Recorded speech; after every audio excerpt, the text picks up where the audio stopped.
네, 김영환입니다. 이 사람은 누굴까요?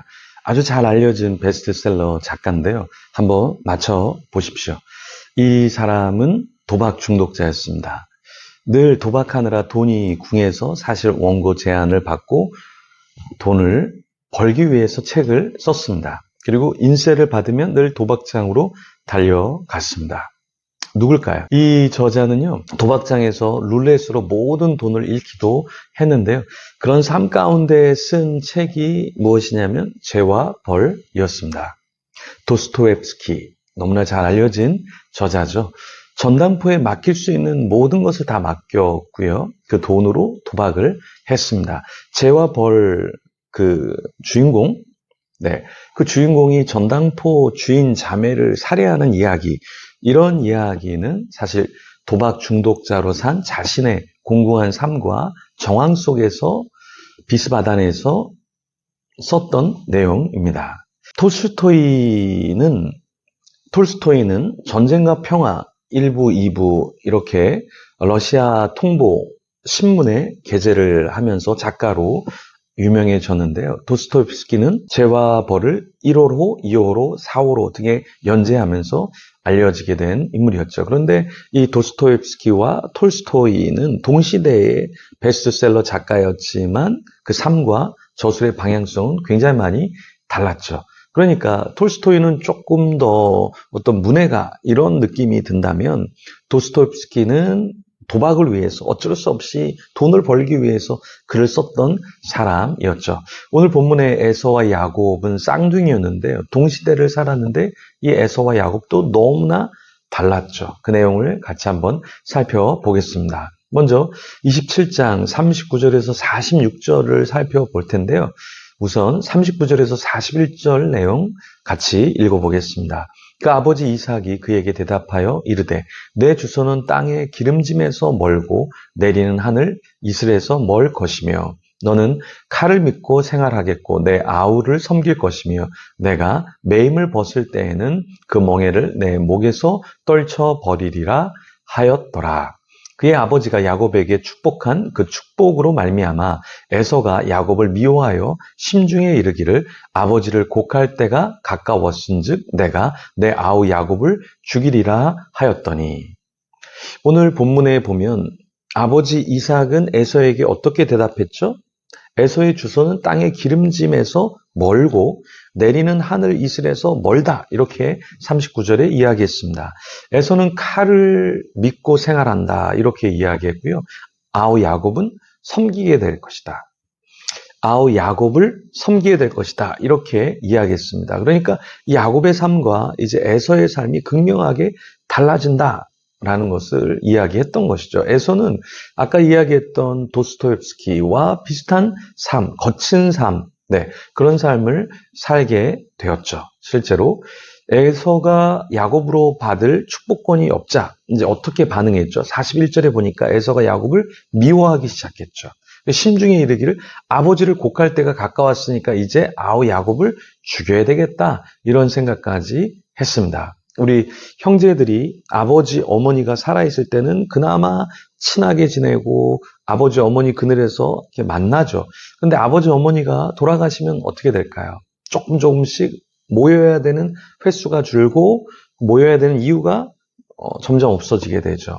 그러면서 또 어떻게 됩니까? 서로 싸우게도 되죠. 왜냐하면 오해를 낳게 되고 또 오해가 한 번 있으면 그냥 철천지 원수가 되는 경우도 참 많이 있습니다. 에서와 야곱의 삶도 약간 이제 어려움이 있게 되었는데요. 맏아들 에서의 말이 이런 복수하겠다, 죽이겠다 이런 말이 들리자 리브가는 어떻게 반응했냐. 42절에 보니까 사람을 보내어 야곱을 불렀습니다. 그리고 상황을 알려줬어요. 그러니까 리브가 어머니가 화해를 시키는 게 아니라 이제 야곱에게 뭐라고 얘기하냐면 그냥 하란으로 도망가라, 이렇게 피신하도록 이야기를 해주었죠. 에서의 노가 풀기까지 그렇게 하라, 이렇게 얘기했습니다. 근데 여기서 중요한 건 갈등이 있을 때 도피하는 것, 그것만이 해결점은 아니다. 우리 요번에 4일 동안 사경회, 홀리나잇 사경회를 하면서 정영민 선교사님이 엘리야에 대해서 이야기하면서 엘리야가 잘못한 것 중에 한 가지가 뭐냐, 한 가지가 무엇이냐라고 했을 때 그게 스스로 광야로 도망간 것, 그게 잘못된 것이다. 이렇게 이야기를 했습니다. 그러니까 어떤 관계에 문제가 있을 때 회피하는 것만이 능사는 아니다. 그죠?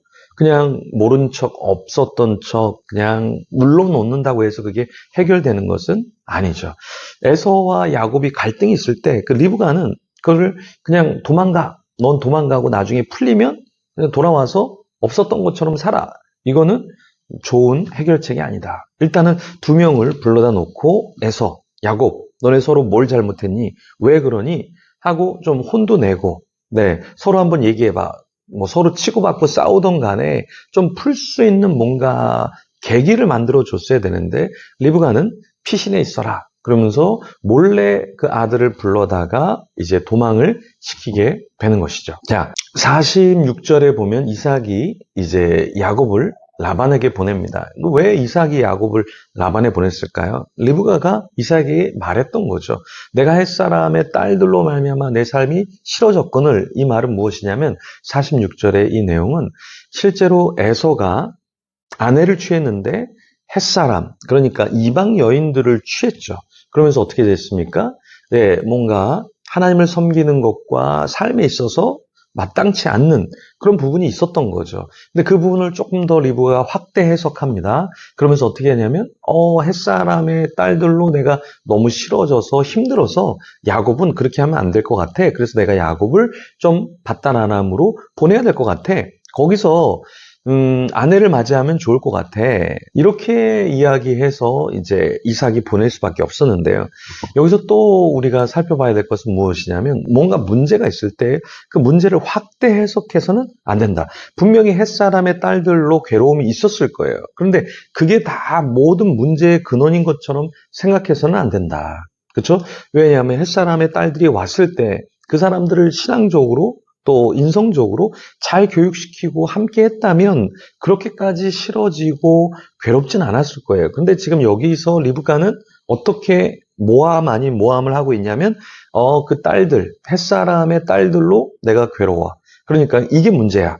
그러니까 야곱은 그런 사람들을 만나면 안 돼.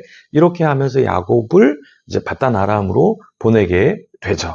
그래서 우리도 어떤 문제가 있을 때 분명히 문제는 있습니다. 그리고 문제를 일으키는 사람은 있어요. 근데 그걸 너무 확대 해석해서는 안 된다. 그렇죠? 교회가 문제야. 누가 문제야? 내 누구가 문제야? 자녀가 문제야? 뭐 부모가 문제야? 이렇게 하는 것보다 내 안에 문제는 없는가?